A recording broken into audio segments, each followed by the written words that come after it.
যুদ্ধ থেমেছিল কিন্তু বন্দুক থামেনি। মাত্র কয়েকদিন আগে ওয়াশিংটন আর তেহরান শান্তি চুক্তির কথা বলছিল। মনে হচ্ছিল কয়েক মাসের ভয়াবহ সংঘাতের পর অবশেষে মধ্যপ্রাচ্যে কিছুটা হলেও স্বস্তি ফিরছে।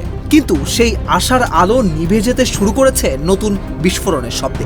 ইরানের অভিযোগ শান্তি চুক্তিতে স্বাক্ষর করার পরও আমেরিকাই প্রথম হামলা চালিয়েছে, আর ওয়াশিংটনের দাবি ইরানই আগে হামলা করে যুদ্ধবিরতি ভেঙেছে। এখন প্রশ্ন একটাই, এই চুক্তি কি ভেঙে গেছে, নাকি মধ্যপ্রাচ্য আবারও ঢুকে পড়ছে আরও ভয়ঙ্কর এক সংঘাতের দিকে?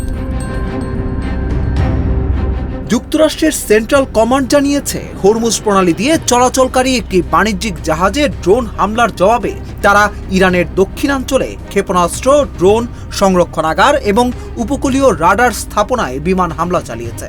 মার্কিন প্রেসিডেন্ট ডোনাল্ড ট্রাম্পও এই ঘটনাকে যুদ্ধবিরতির চরম লঙ্ঘন বলে মন্তব্য করেন, কিন্তু তেহরানের বক্তব্য সম্পূর্ণ ভিন্ন।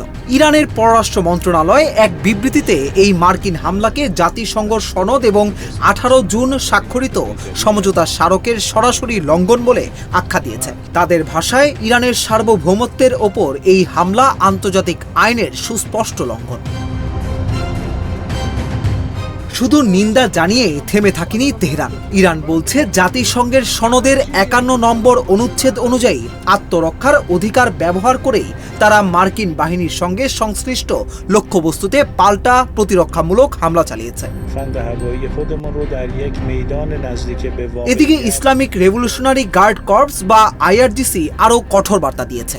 তাদের দাবি, মার্কিন হামলার জবাবে উপসাগরীয় অঞ্চলে মার্কিন অবস্থান লক্ষ্য করে হামলা চালানো হয়েছে। যদিও তারা কোন ঘাঁটি বা কোথায় হামলা হয়েছে সেই বিষয়ে বিস্তারিত প্রকাশ করেনি। আইআরজিসির আরও সতর্কবার্তা, যদি আবারও হামলা হয় তাহলে ভবিষ্যতের জবাব হবে এর চেয়েও ভয়াবহ।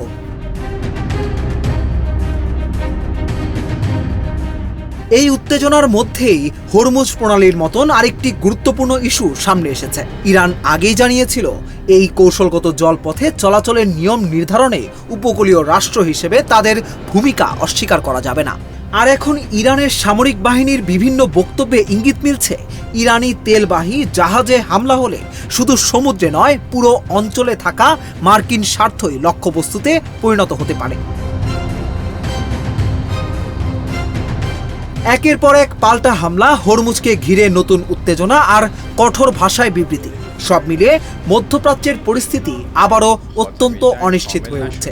এখন পুরো বিশ্বের নজর একটা প্রশ্নেই আটকে আছে, এই সংকট কি আলোচনার টেবিলে ফিরে যাবে, নাকি পরবর্তী বিস্ফোরণই লিখে দেবে মধ্যপ্রাচ্যের নতুন অধ্যায়?